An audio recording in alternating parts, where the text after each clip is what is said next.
전기차로의 전환, 이거 뭐 당연한 거 아니야? 다들 그렇게 생각했죠. 정부 보조금 받고 친환경 번호판 달면 왠지 지구를 구하는 영웅이라도 된 것 같았고요. 하지만 말이죠. 이 화려한 무대 뒤에 감춰진 이야기는 우리가 생각하는 것보다 훨씬 더 복잡하고 또 때로는 아주 냉혹합니다. 자, 지금부터 그 이야기 속으로 한번 같이 들어가 보시죠. 보세요. 한쪽에는요. 한때는 도로의 왕이었지만 이젠 폐업조차 마음대로 못하는 좀비 주유소가 있습니다.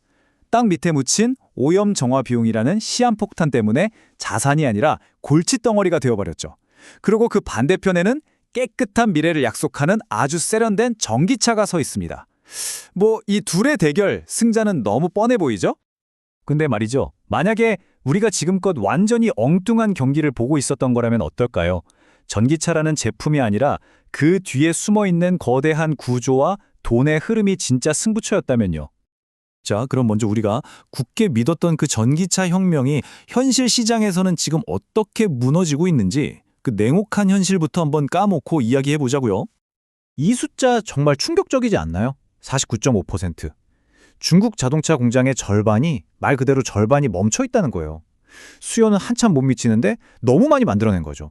이 과잉 생산이라는 괴물이 지금 산업 전체를 집어삼키고 있는 겁니다. 공장은 돌아가는데 창고에는 팔리지도 않는 차들만 먼지 쌓인 채로 가득한 거죠. 이렇게 물건이 쌓이면 그 다음은 뭐겠어요? 당연히 피 터지는 가격 전쟁이죠. 차값을 거의 반값에 후려치는 말 그대로 목숨을 건 치킨 게임이 벌어지고 있는 겁니다. 이건 뭐 팔면 팔수록 손해인데 그렇다고 멈추면 그냥 죽는 거니까요. 울면서 겨자 먹기로 계속 달리는 비극적인 상황인 겁니다. 가격을 낮추려고 뭘 포기했을까요? 네, 바로 안전입니다. 품질이고요. 중국에서는요, 하루 평균 7건, 1년에 2,500건이 넘는 전기차 화재가 나고 있어요. 최첨단 기술이라고 자랑하던 그 숨겨진 문손잡이, 히든도어 핸들이 사고가 나면 오히려 사람을 차 안에 가둬버리는, 덫이되어버리는 끔찍한 일까지 벌어지고 있습니다. 이 모든 혼란의 끝에서 고통받는 건 결국 누구겠어요? 바로 우리 소비자들이죠. 아니, 어제 산 내 차가 하루아침에 구형 스마트폰 취급을 받는다니까요? 가치가 그냥 폭락하는 거예요. 명절 휴게소 충전소는요, 아유, 말도 마세요. 그냥 전쟁터입니다. 여기에 끊이지 않는 리콜 소식, 화재 위험까지. 우리가 수천만 원을 내고 이런 불편함과 공포를 사야 하는 걸까요? 좋습니다. 시장 얘기는 이쯤 하고요. 이제 전기차의 가장 큰 명분이죠. 친환경. 과연 그럴까요? 이 전제를 한번 제대로 흔들어 보겠습니다. 핵심은 바로 이겁니다. 전기차는 오염을 없애는 게 아니에요. 그냥 우리 눈에 안 보이는 곳으로 쓰레기 버리기를 하는 거랑 똑같다는 거죠. 내 차 배기구에서 나오던 매연이 저 멀리 어딘가에 있는 발전소 굴뚝 연기 그리고 배터리 광산의 폐수로 모습을 바꿀 뿐이라는 겁니다. 여기 나오는 내용들 정말 잘 보셔야 합니다. 배터리 하나 만들자고 주변 생태계가 사막이 되고 아이들이 맨손으로 광물을 캐고 있어요. 심지어 생산 과정에서 나오는 탄소는 내연기관차보다 훨씬 더 많습니다. 수만 킬로미터를 타야 겨우 본전인데 그 전기는 뭘로 만들죠? 결국 석탄 태워서 만드는 거잖아요. 자, 이제부터가 진짜입니다. 우리가 맨날 자동차 몇 대 팔렸네 하는 시끄러운 뉴스에 정신 팔려 있을 때 진짜 선수들은요, 완전히 다른 판을 아주 조용히 짜고 있었습니다.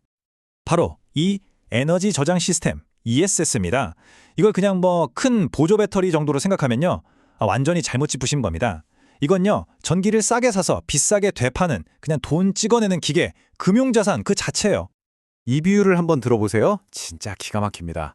전기차 배터리는 한 번 팔면 끝나는 집 같은 거라면 ESS는요, 매달 꼬박꼬박 월세가 들어오는 상가 건물 같은 거예요.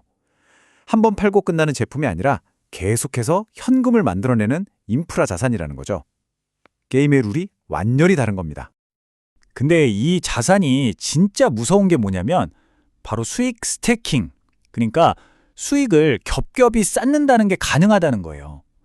배터리 자산 하나로 전력 시장에 전기도 팔고 전력망 안정화 서비스로 또 돈 벌고 데이터 센터 같은 곳에 비상전력 공급해주고 또 돈을 법니다.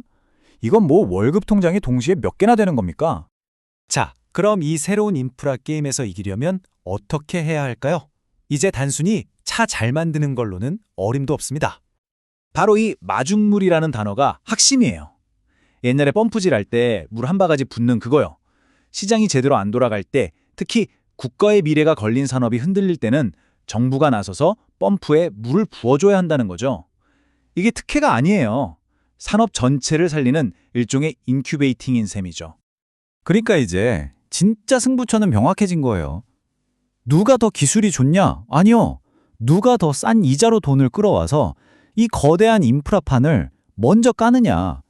바로 금융전쟁으로 판이 완전히 바뀐 겁니다. 이 표를 보시면 그냥 한눈에 딱 들어오죠.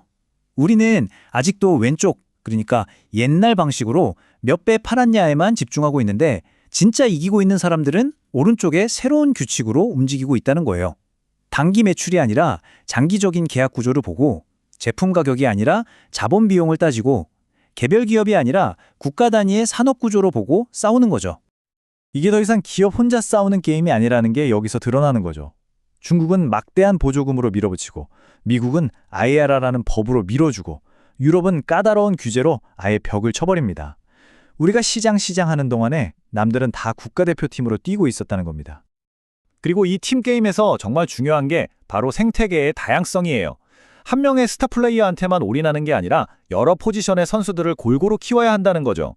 NCM도 있고 LFP도 있고 또 다른 차세대 배터리도 있어야 합니다.